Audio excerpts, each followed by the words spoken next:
Military Broadcast Radio, the station that's giving veterans a voice. Find us on the web at mbradio.us. This entire military is one cohesive, dedicated force. And the threats to our nations, they don't sleep. They're watching our every move. Iran, Russia, China, North Korea, ISIS, Al-Qaeda. They may be watching this right now. Our military should not be mistaken for a cable news gabfest show. We don't care what you look like. We don't care who you voted for, who you worship, what you worship, who you love. It doesn't matter if your dad left you millions when he died or if you knew who your father was. We have been honed into a machine of lethal moving parts that you would be wise to avoid if you know what's good for you. We will not be intimidated. We will not back down. We've seen war. We don't want war. But if you want war with the United States of America, there's one thing I can promise you, so help me God. Someone else will raise your sons and daughters.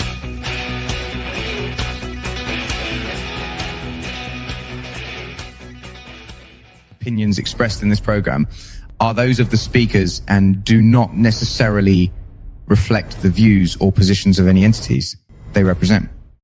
Find us on the web at mbradio.us. Military Broadcast Radio, the station that's giving veterans a voice. Find us on the web at mbradio.us. Opinions expressed in this program are those of the speakers and do not necessarily reflect the views or positions of any entities they represent. Find us on the web at mbradio.us. Join Terry with Tracer Rounds every Tuesday at 8 p.m. Eastern to hear interviews with veteran artists, veteran business owners, and businesses that support veterans. Catch us on Roku, Amazon Fire TV, and MB Radio. If you miss a show, you can listen again on Wreaths Across America Radio every Wednesday at 3 p.m. Eastern. Tune in to see if you are on target. MBR, giving veterans a voice. Hello and welcome back to the Tracer Rounds podcast, and you're on Military Broadcast Radio. And today with me in studio, I have retired Lieutenant Colonel Ron Prowell, and he is an Army veteran. Welcome, Ron.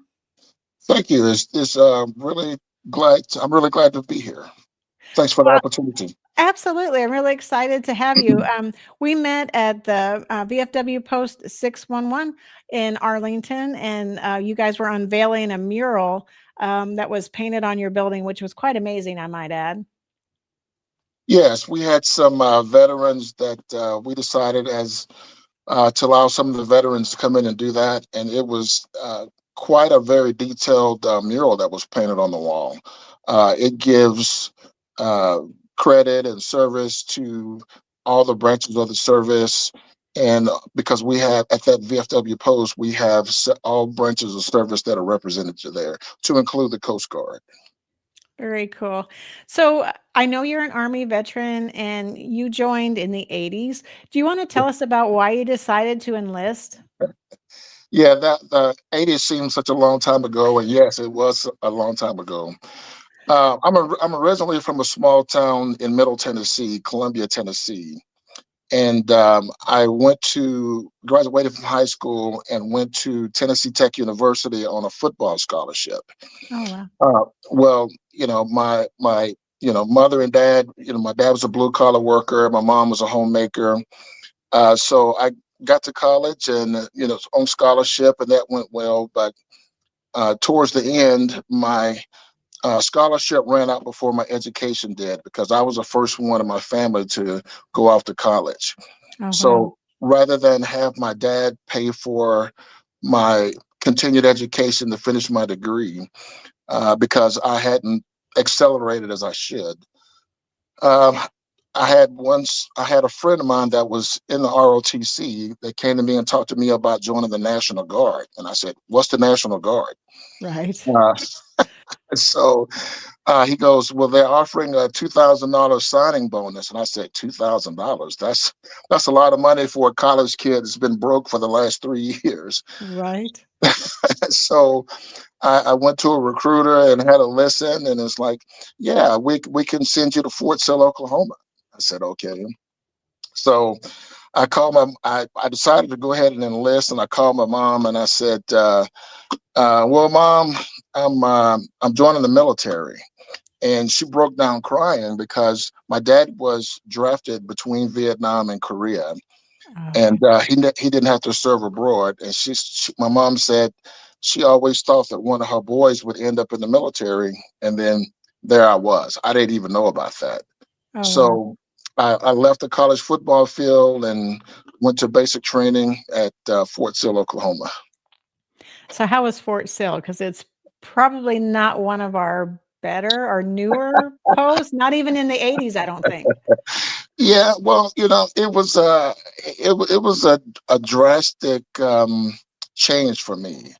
I'd been traveling, playing college football, and I'll never forget that I showed up at Fort Sill, Oklahoma on July the 9th, 1986.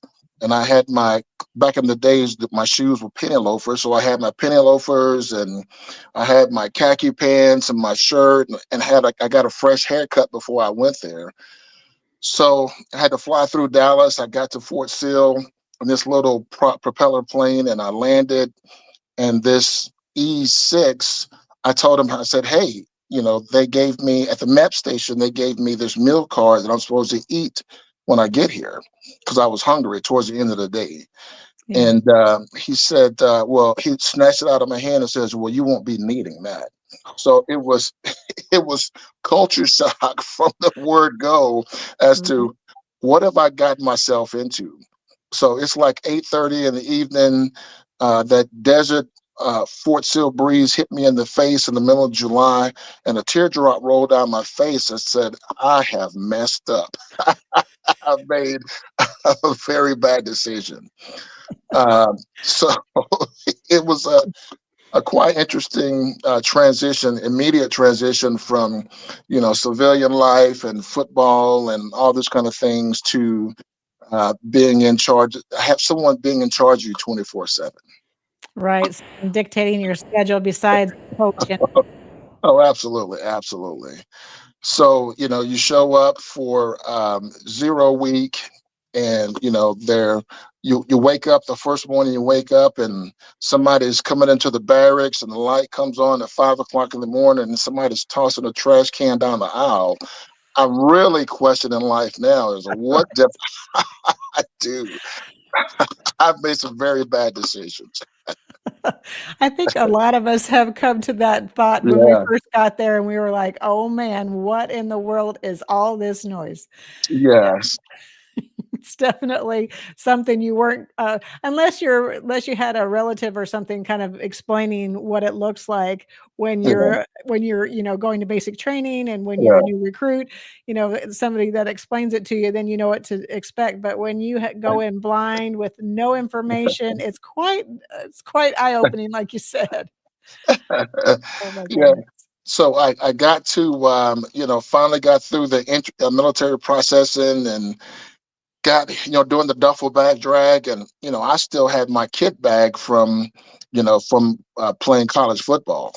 And just luckily there was another soldier named J.F. Lucas that was the same age as I was. I was about 21, 22 years old. And he had played college football at a junior college in North Carolina. So we were about the same height and the same size. So it's like, okay, so you butted up with him. Yeah. And I never forget, phase one, day one, they get you from the processing station and put you on the back of a cattle car. And there's this drill sergeant on the back of the trailer with us. And I'm trying my best to avoid eye contact with him. And he's just looking around the room. So, so we crossed the railroad tracks into the 6,000 area at Fort Sill, and you heard the brakes. Okay, what's going on here? And then all of a sudden, the doors fly open, and there's 30 drill sergeants out there greeting you in a very uncomfortable way.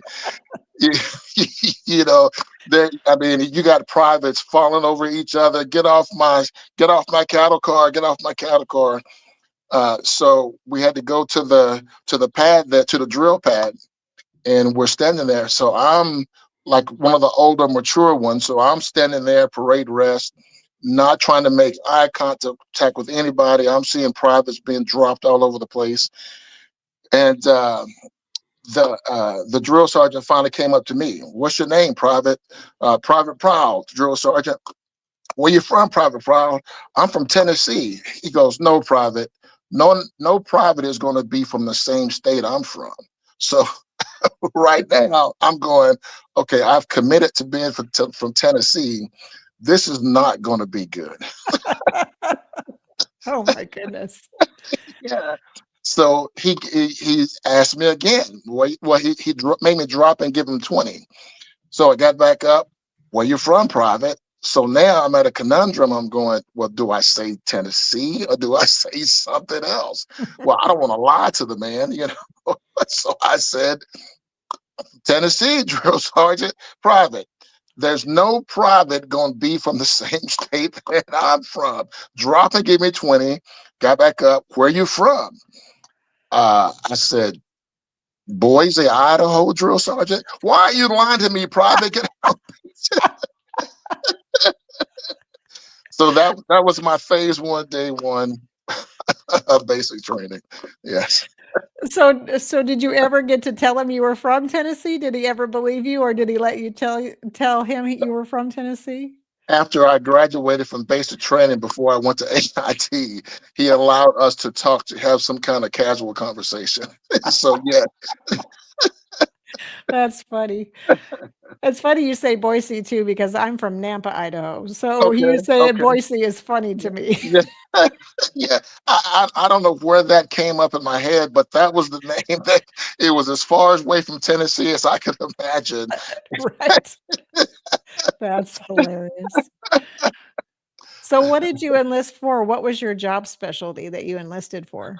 I enlisted as a 13 Fox Forward Observer. Okay. So, like I said, I joined the Tennessee National Guard. Well, I never went to. I was on a 6x2 contract, and I never went to my National Guard unit before I got to basic training. So I went through basic training. I did OSUT, one station unit training. So I did basic training and then went to the 4th Training Battalion and did AIT. So I spent, I left I got there on July 16th and I left August 31st. Excuse me, October 31st. And then I ended up going to my National Guard unit. So I learned about the military and formations and everything when I was at basic training of how it was supposed to be. Right. So I got to my National Guard unit for the first drill weekend, and I was astonished at how casual the National Guard was at the time, or that unit in particular. Right. You know, in basic training, when you're on active duty like that, I mean, there's no smoking in formation. There's none of that stuff. Right. And I just looked, you know, my uniform was, you know, pressed, boots highly polished. And I looked around at some of these other guys, and they weren't at all that way. I mean, unpressed uniforms, uh, smoking on the drill pad. I mean, so I was really thrown aback because I'd been through that 3.5 months of how training is supposed to happen, and then came back and found this. Yeah, it's kind of eye-opening sometimes. Like you say, you're on active duty and it's one way, and then you go back to the unit. I was in the reserve, so I understand what you're saying, because sometimes some of the reserve units are a little less than snap to, and Right. so it is eye-opening. You're like, what are they doing? Why in the world? Yeah. Like, I have my Yeah. uniform ready to go. What's wrong with them? Why Yeah. why don't they Exactly. have their uniform pressed? Because we had to have our uniforms so highly starched that they would stand up by Oh, themselves absolutely, practically. absolutely, Yeah. absolutely. And the boots. Stitch on boots. Oh, Yeah, absolutely. yeah, we sat in the boot room for I don't know how many hours polishing boots, making sure the drill could see himself in them because that's what he wanted. He wanted to be able to see his reflection in our boots, and if they weren't that Absolutely. shiny, we had to go again. Absolutely. 100%. 100%. So the transition from the football field and travel with the football team to the Army was a transition, but I think it was even greater transition from active, doing my whole basic and AIT and then coming back to my reserve unit, my National Guard unit. I didn't understand that. Yeah. So, we were a field artillery battalion, and I was a part of the fire support section. So, my first weekend in the unit, hey, you're fresh back from basic training. You know how to do PMCS. So, my sponsor gave me a -10 and told me to go pull PMCS on our M113 without anybody making sure or looking over my shoulder, making sure that I was doing it right. It's just, hey, here, go do this, because I was the fresh guy on the block. So Wow. that was quite an interesting experience. Yeah, definitely. They figure, well, you know what you're doing. We'll just let him go. Right. Yeah, doesn't sound like they gave you the right impression when you first got back. Did it get any better? Did it change, or was it still that way through your time with that unit? Well, I was on a 6x3 contract. So when I got back there, a 6x2 contract, I had to decide whether I was going to live out this contract. And, 6 months in, I'm kind of questioning life. Yeah. Well, I already had some college time, and a lieutenant came up to me and says, hey, you got some college time. You ever thought about going to OCS? I'm like, what is OCS? Officers Candidate School. So you can go and see if you can get an OCS, and then you can become an officer. So the first thought in my mind was, hey, I can become an officer, get commissioned, and then get out of the military and be done with all of this and not have to live out this 6-year contract. So I went to a session they had at Tennessee Military Academy, and lo and behold, I got selected to go to OCS. That's awesome. So what branch did you choose for your commissioning? Well, it's kind of ironic because the only thing that I knew was field artillery.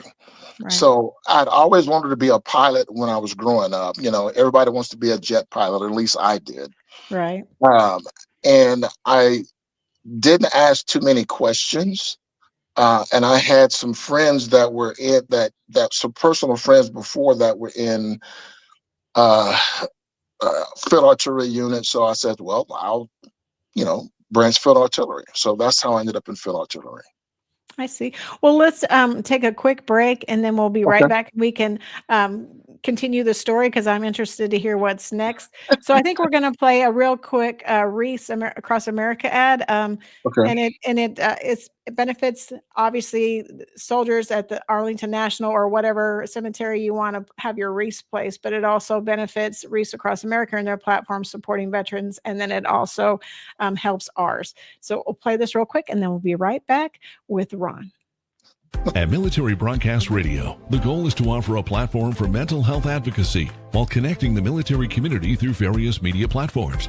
Founded by U.S. Army veteran Joel Hunt, MBR gives a voice to veterans, first responders, and their families through streaming radio, podcasts, video, and outreach events. With its leadership run completely by veterans and hosts of the diverse programming from all branches of service, MBR was created as a response to the silent battles veterans face after service. Military Broadcast Radio is also a Wreaths Across America partner, hosting a $5 back sponsorship group page. For every veteran's wreath sponsored through the Military Broadcast Radio page, MBR receives $5 back to help support their platforms and outreach.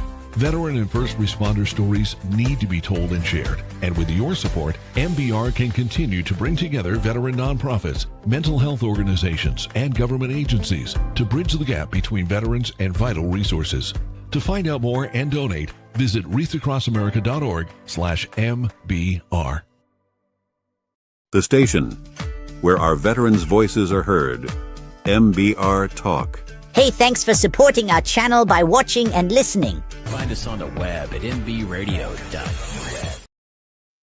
And welcome back to the Tracer Rounds podcast. And we did have a comment from one of our hosts, Tony, who does a sports show. He says, my MTI found out I got picked to go to Air Force Honor Guard out of boot camp. I was a trainee honor guard from that point forward. Anytime I was in muscle failure and couldn't do a push-up, I'd hear, oh, wow, honor guard, you're going to drop that casket, that loved one, because you can't handle a few push-ups. Oh, my goodness. Brutal. Yeah, they latch onto something and they don't let go. So the less you say, the better, I think, when it comes to being in basic training and all that, because they really they really will take advantage. They really will. So, the drill sergeant didn't even know my name. He didn't even know I was in his unit, because one day he looked at me and he said, "Who are you?" And I said, "I'm in your unit, drill sergeant." He goes, "You are?" I said, "Yes, drill sergeant." And he goes, "Okay, well, go get in line." Yes, drill sergeant. That's awesome. That means life was good for you. Yes. I was seen but not heard, but not even really seen. So Yeah. Well, I'm like 6'2" and 240 pounds and some change. So I was always, when I was there, I was like maybe 225. So JF Lucas and I were the two largest ones in the whole battalion. So we just kind of stood out. right. We They ended up definitely being saw you. we ended up being the platoon guy and the assistant platoon guy while we were wow. there. So I couldn't hide. I had to keep everybody else in line. That's true. Did you also be at the front of the formation too, because everybody has to keep up with the tall guys, it seems like, and we're Yes. all running in the back because Yeah. we can't step that wide. We can't, our steps aren't that long. And so we're like running, trying to keep up. It's like, put the Exactly. shorter people up front. Yeah. Yes. Exactly. It was that exact way. Yes. That's funny. So you got your commissioning and it was field artillery. And then what? What did you do next? Well, I came back. So I went to Fort Sill and I got my field artillery basic and came back from Fort Sill. And I was going to transfer to a field artillery battalion in Chattanooga, where some of my OCS friends were there. So I got transferred in to that battalion on October the 15th. And then we got orders to go to Desert Storm December the 12th or something. So I'll never forget, I'm going where? I'm going to Iraq. I signed up to take care of the children and the women folk back in the rear. Let the real soldiers go fight this war. Yeah, I never forget. I was sitting there watching Monday Night Football, and my phone rang, and the training support officer, NCO, said, "Lieutenant Prowell, you need to be at the unit at 0700 tomorrow morning. We're going to Desert Storm." And I just sat there in total disbelief. It's like, okay, now another moment. What have I done? Right. So we did pre-deployment training, and I ended up in Desert Storm.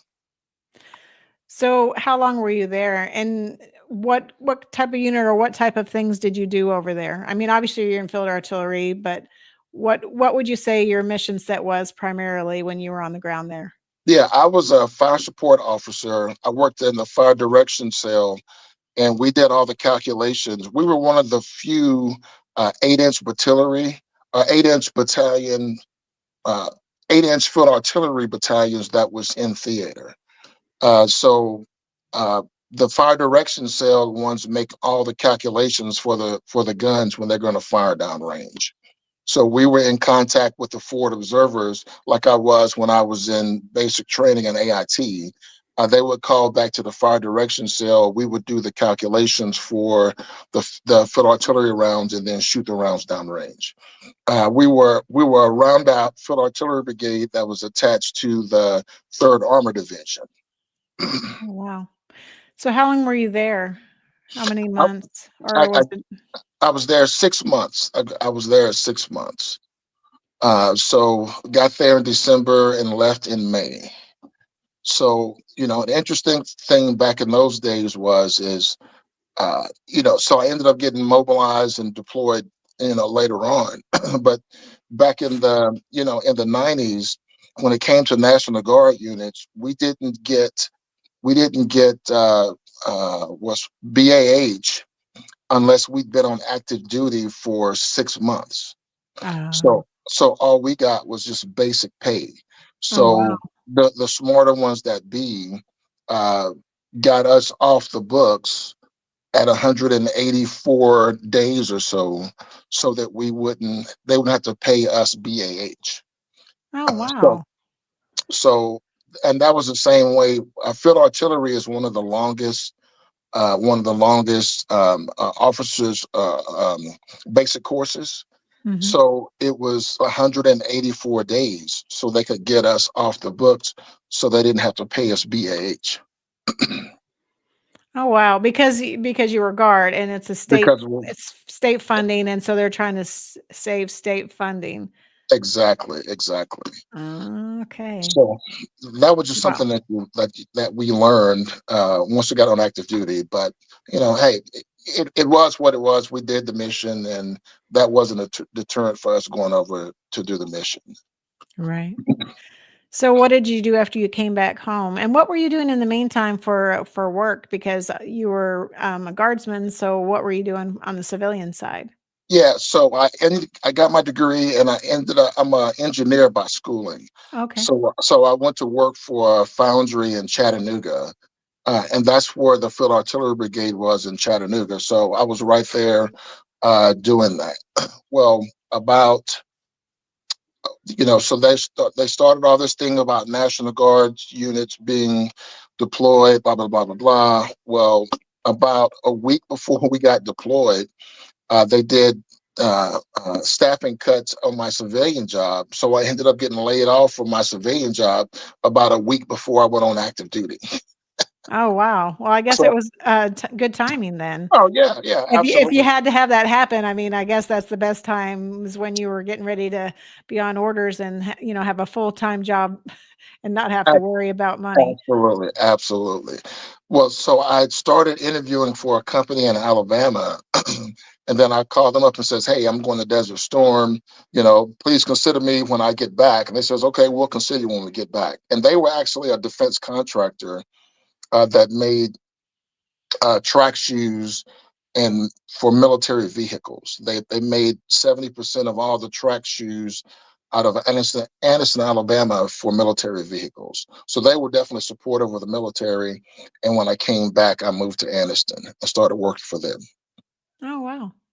Well, that's nice that you made that transition, that you started that conversation before you went overseas, because then when you Yeah, came back, then they were already prepared and we're going to hire you. So that's really good news right, for you. right. So that made that transition really easy for you. So did you then join the Alabama Guard, or what did you do after that?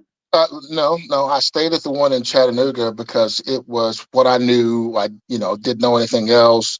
Yeah. I found that moving from state to state, some guard units is a little harder to get into. So I already had a home. I was progressing. I didn't become I was, right in line to become a battery commander. Okay. But I got promoted from my job and moved to New Jersey right before I would have gotten a nod to become a commander. So Oh, wow. with the National Guard, uh, you you have your officers and they're kind of cued for success, Hmm. just by what they've done in the military. And so I was just a little bit too far down on the queue to be able to be selected.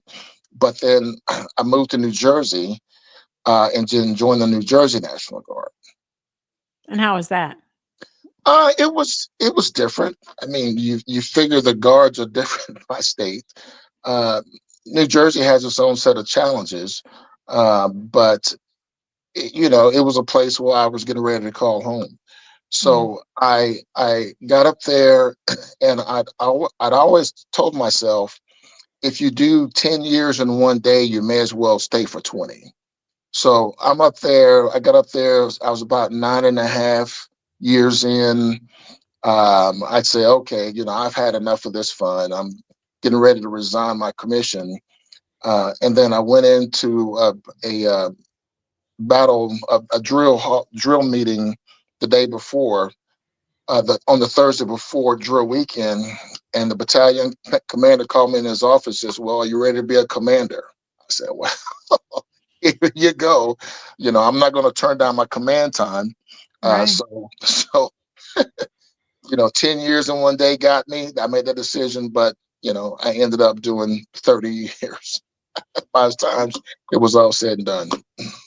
Wow, that's awesome. Because you were just getting ready to say, no, I'm good. I don't need no more of this. And then, I The think very night, yes, the I think very night, yes, I think everything was just timed perfectly for you. I think somebody was looking out absolutely, for you because each absolutely. move you made, you gained, some ground basically. And so then with this New Jersey move, you gained a promotion basically, just when you thought you were gonna, hang up the boots.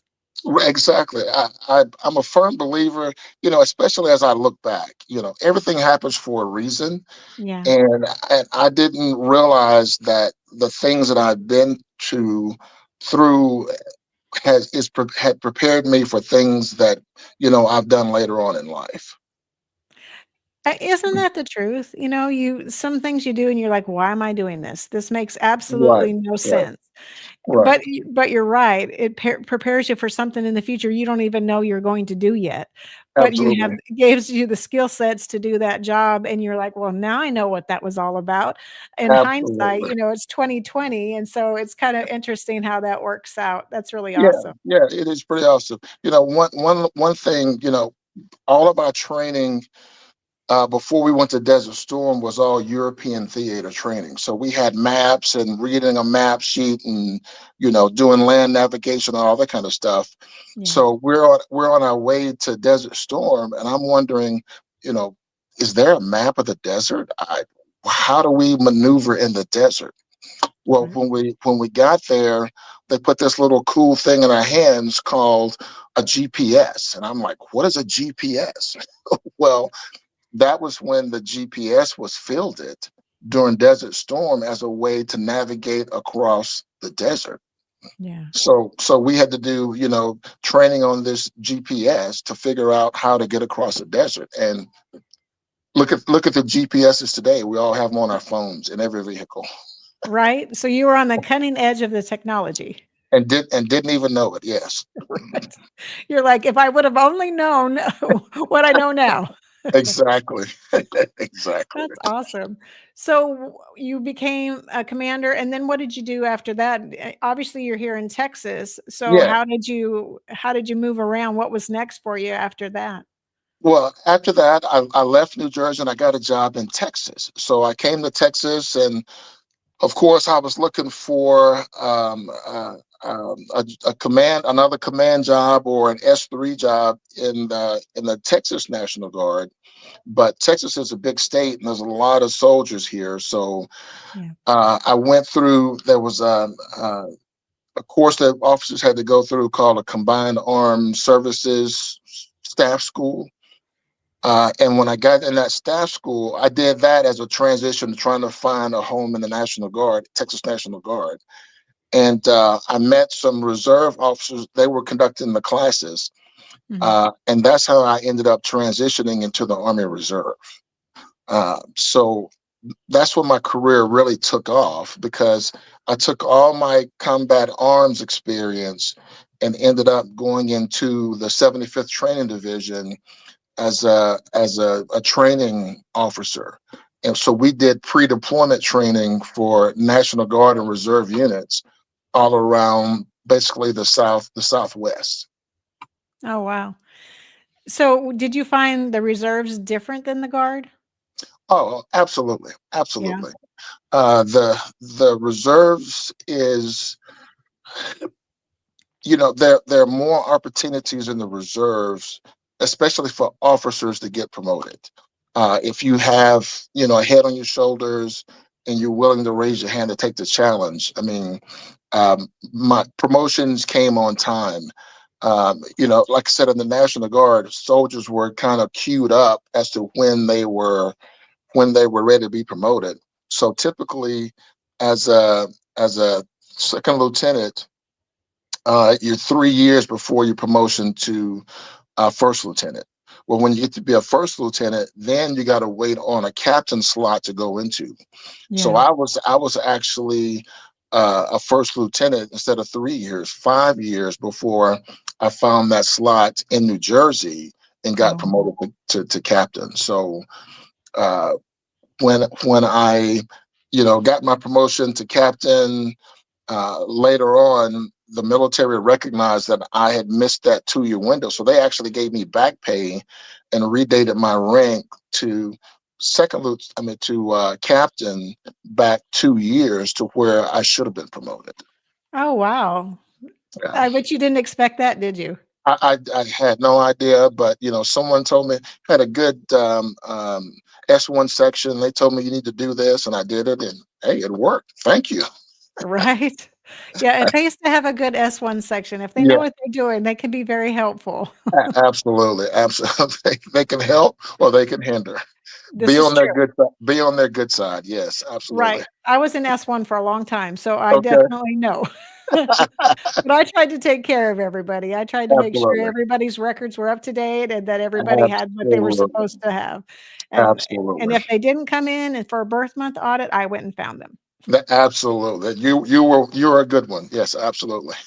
We would have been friends. I think we would have been, and I think we are. So we're going to take a quick break, and we're going to play Joe Muse Spinnin', and we'll be right back with Ron. Okay.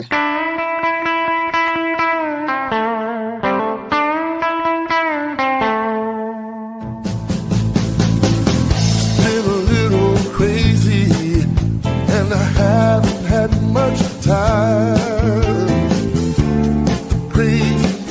It gets even more you on my mind. Thought of you and the things you do got me spinning. Never thought I'd find someone who sees things the way I do. Never thought I'd find this love till I ran into you.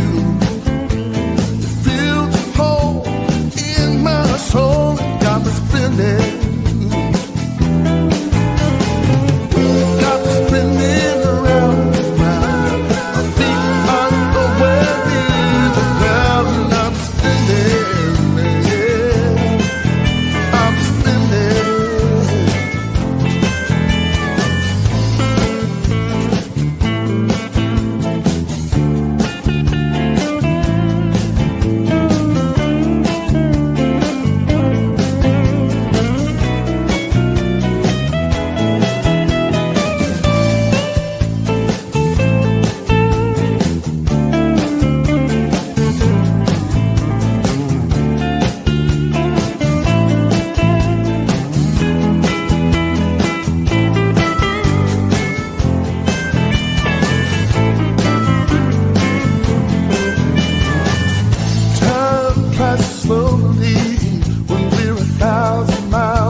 The station where our veterans' voices are heard. MBR Talk. Hey, thanks for supporting our channel by watching and listening. Find us on the web at mbradio.us. And welcome back to MBR and the Tracer Rounds podcast. And I have my guest Ron in the studio with me, and we've been hearing all about his career. And you said you served 30 plus years? Yes, I did 30 years almost to the day. I joined this July the 9th, 1986, and I retired July 1st, 2016. Very cool. I did 33 and a half. So, Oh, wow. Cool. So I'm with you. I know what that's about. And I was like, if I could have stayed a little bit longer, I would have. Yeah, I probably would have too. I miss wearing the uniform, and I, just miss the camaraderie. I think that's what everybody says, is that they miss the community. They miss, people, like-minded people, that understood and had been there, done that, and when you get out and you have civilian friends and you have acquaintances and you do things, but it's not the same as when you were in the military, because you all understood the struggle, you all understood the mission set, and you had a collective mind, and you miss that part of it, I think. At least I do. So you got to the 75th Division, you got to the reserves as quick as you could. Right, I did.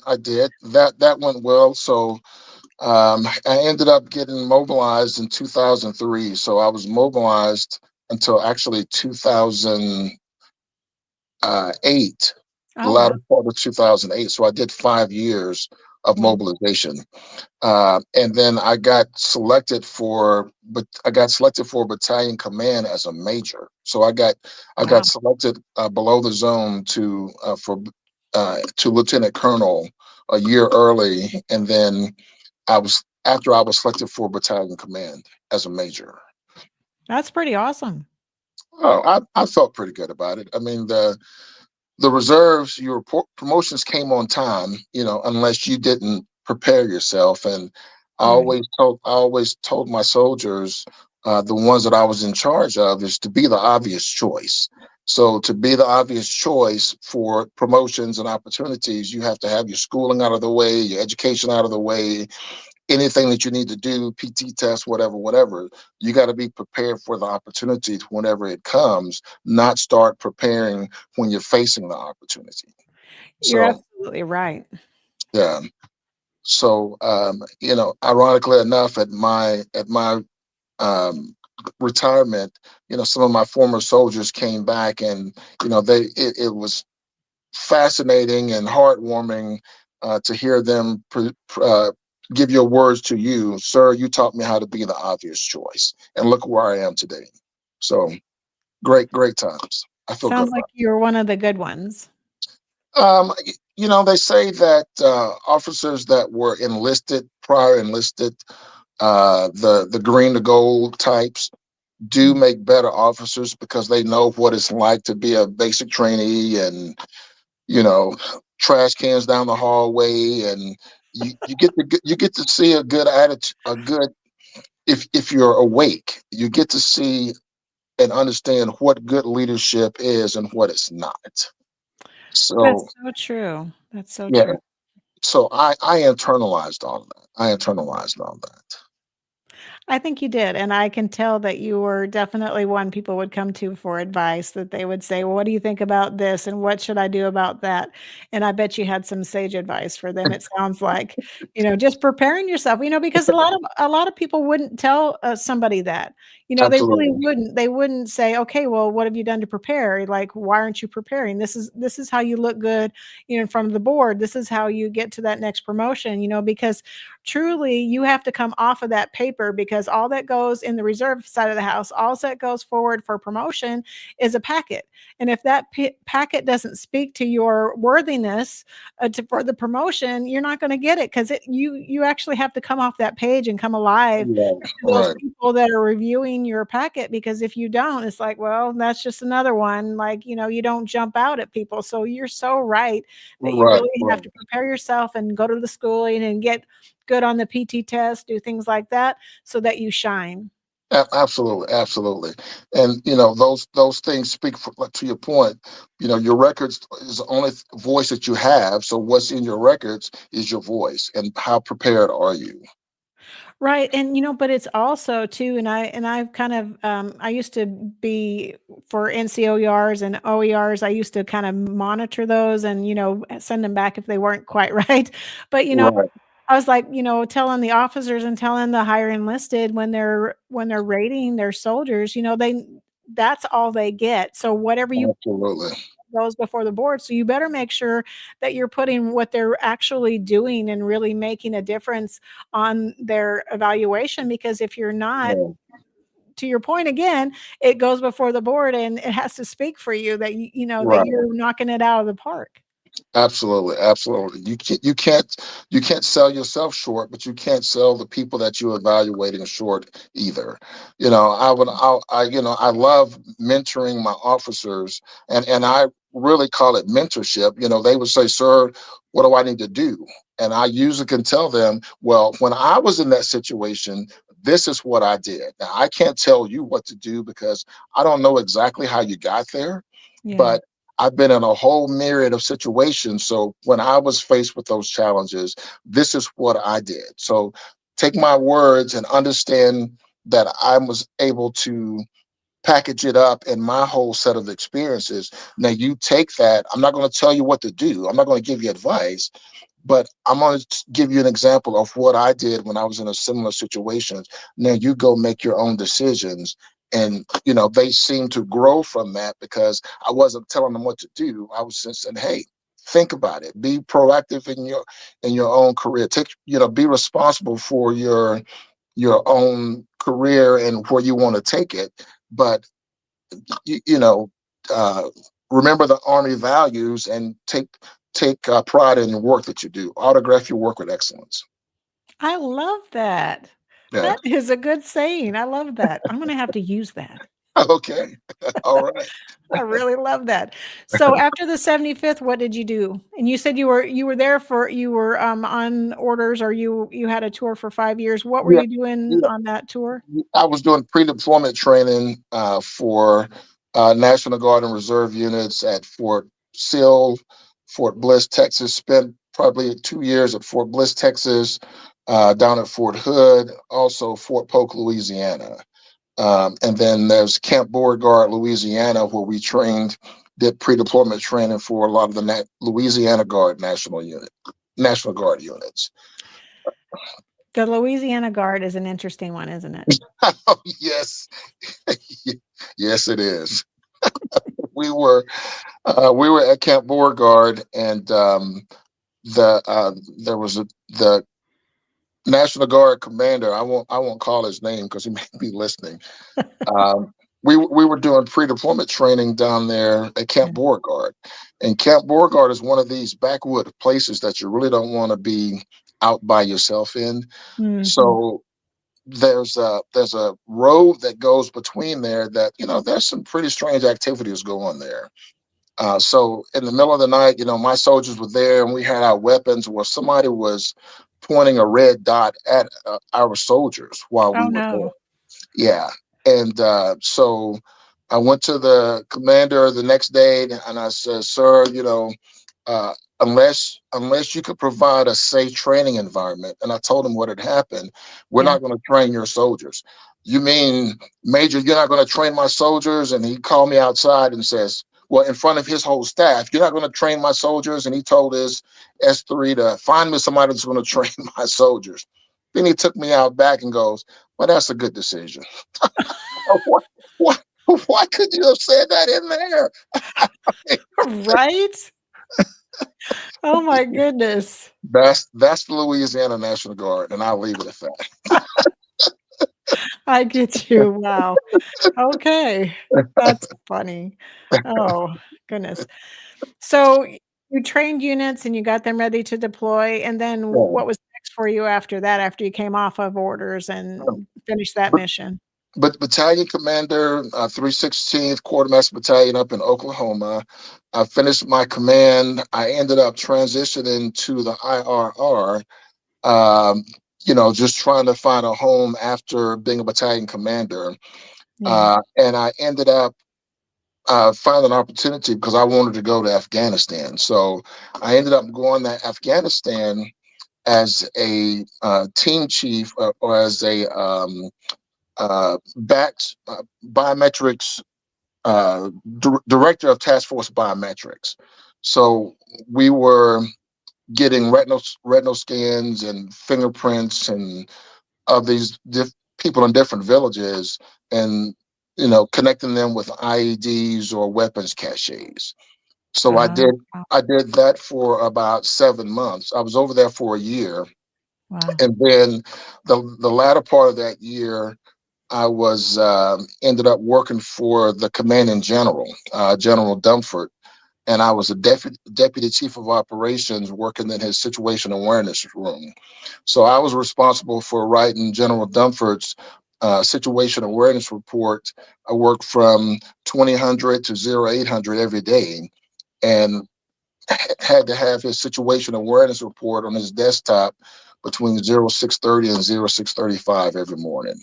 So I got some really, General Dunford is one of the smartest people I've ever met. And he ended up being the commander of the Joint Chiefs of Staff about 4 years after I left Afghanistan. Oh, But wow. his leadership was, he was a Marine 4-star. His leadership, his personality, the way that he could synthesize information was phenomenal. So I learned a lot from him. And then, so I came back. I was close to retirement. Somebody told me at retire, asked me, about retirement or whatever. I said, yeah, I'm gonna hang it up. So I ended up hanging up boots in 2016. So it's interesting, all the experiences that I got, in my early career with something as simple as a GPS, Yeah. and to the whole theater experience where I had visibility over the whole theater. What I'm doing, so I retired, and now I own my own business as I'm the primary stakeholder in the business. We're attempting to do defense contracting, uh, Okay. focusing primarily in the Middle East. So what type of business is it? Like what are you trying to do for the military overseas? What is We're, it we're exactly? we're primarily a consulting firm. We don't make anything or produce anything. We just tie the people together. So like base life support. So how do we support our soldiers that are, in the Middle East, Lebanon, Iraq, Kuwait? They need sustainment things like, we need water, or we need generators, or we need vehicles, or we need. So I, go out and find those vehicles and find those generators, and send them to theater where they're needed. Okay. So you said you studied to be an industrial engineer. That's your Yeah, degree, right? yes, I'm an industrial engineer, and I have my master's degree in business. And so for people that don't know what an industrial engineer does, what does industrial engineer do? Well, an industrial engineer works typically in a manufacturing environment, uh, building something, but figuring out how to make it faster. We look at, it's called man-machine interface. How does the body function with this machine that's doing something? My last After retirement, I worked at a company making contact lens cleaner solutions. So I worked on the packaging side and then on the floor side, and we were making, how much faster can we make a 12-ounce bottle of contact lens cleaner solution? So we were making 350. I bought the equipment and designed the equipment that we were making 350 bottles a minute of Wow. contact lens cleaner solutions. So high speed manufacturing is where industrial engineers come into play. So how much of an increase did you make by suggesting and building the product? So you said you were making 350 per minute. So how many was it Right. making before that, before you got involved in it? Or do you Uh, know? I'm yeah, just like curious. Well, like 260, 240, because we had a lot of old equipment. So I brought in the new, style equipment that, had better controls on it, better control systems that we could produce it at a much higher speed. Very cool. I mean, I had a friend that was an industrial engineer, but I'm not sure if everybody else knows what you Right. do. That's why I was curious for you to Okay. kind of give us a little backstory on it so that people would understand the work that you do and Yeah, why everything that you've been doing kind of leads you to this moment, because all of absolutely. your experiences and all the different jobs you've had in the military and Absolutely. civilian wise have just culminated to this moment. Yes, yes. Being in Afghanistan and able to communicate with general officers, I got to meet heads of state. I got to meet I mean, just different people, the Secretary of the Army, so briefing them at that level was really a culmination of my whole career because, when I'm writing these reports, I know exactly what was going on the ground, whether it be Yeah. casualties or, troop movements or logistical movements. I understood all that. And so all of my past experience, especially as being a logistics battalion commander, I understand the moving pieces, or we need to get fuel here, or equipment is coming into theater. So my industrial engineering experience, my, war experience, my, all that kind of came together and really make it all make sense for me. That's really awesome. So, is there anything that I didn't ask you that you want to say, or anything that you just want to talk about before we get off the air? We've got probably about 4 minutes. So, I just want to open the floor up for you to talk about anything that you want to say, or, if I didn't ask you something, for you to just tell me about it. Yeah, well, I think we've, covered all the fun stuff. you know, Right? I know I was kind of talking a lot here, but the military. I tell people when I'm talking about the military, uh, they said, "Why'd you join the military?" And I tell them that was the dumbest, smartest decision I've ever made in my life. Because, when I was joining and hit the ground at Fort Sill and that desert breeze hit me in the face, I'm going, "What have I done?" And then getting commissioned to get out of my 6x2 contract, I'm like, I'm done with this. Getting selected for battery commander the night that I'm getting ready to resign my commission. And it's just amazing how quickly 30 years went Yeah. and how much it was a major part of my life. When things weren't going as I had hoped on the civilian side, I always had the military to fall back on. When things were slow in the military, I was still developing a civilian career that I was able to grow. So I would find growth on both the civilian and the military side of the house at the same time. So something was always there for me when things weren't going as I had planned on the other side. I agree with that. I mean, that's kind of the way I saw my career as well. If things weren't exactly as I wanted them on the civilian side, I had the military option of like, Right, call me to duty, do right, right, something. Or if right. I needed to slow it down, it's like, okay, Yes, well, let me out of this one a little bit because I need to focus here. So it is yeah, nice to have that duality of absolutely. experiences to kind of meld you into who you are today. Yeah, absolutely, 100%. Yeah, it's been phenomenal. You look at the vanity wall and you see those things, and it just takes you back to a place, where you were when you heard that song for the first time, Yeah. or when you talked to that person for the first time. It's just amazing how the military does a great job of taking you back. The guys that I met when I was with the 75th are still my friends today. We hang out and just enjoy and still tell military stories today. That's pretty awesome. Well, we're going to have to go, but I really appreciate you coming on the program. I really appreciate you saying yes, because I know I just walked up to your table and I said, Yeah. do you want to be on my show? And you're like, I guess. No, you said yes, but I really appreciate it. And I really have Okay. enjoyed getting to hear your story of military service. So thank you so much, Ron. Thank you for your time. I really appreciate the opportunity. Absolutely. Well, this is Tracer Round signing off. All right. Take care. Ladies and gentlemen, thank you for tuning in to Military Broadcast Radio. As we wrap up today's show, we want to remind you that the podcast of today's episode will be available right after we go off the air. So if you missed any part of the show or want to listen again, be sure to check it out. And remember, we're here to support and honor our veterans. Your stories and experiences matter, and we are committed to giving you a platform to share them. That's right. We're here to give our veterans a voice. So don't forget to catch the podcast and stay connected with us. Giving our veterans a voice.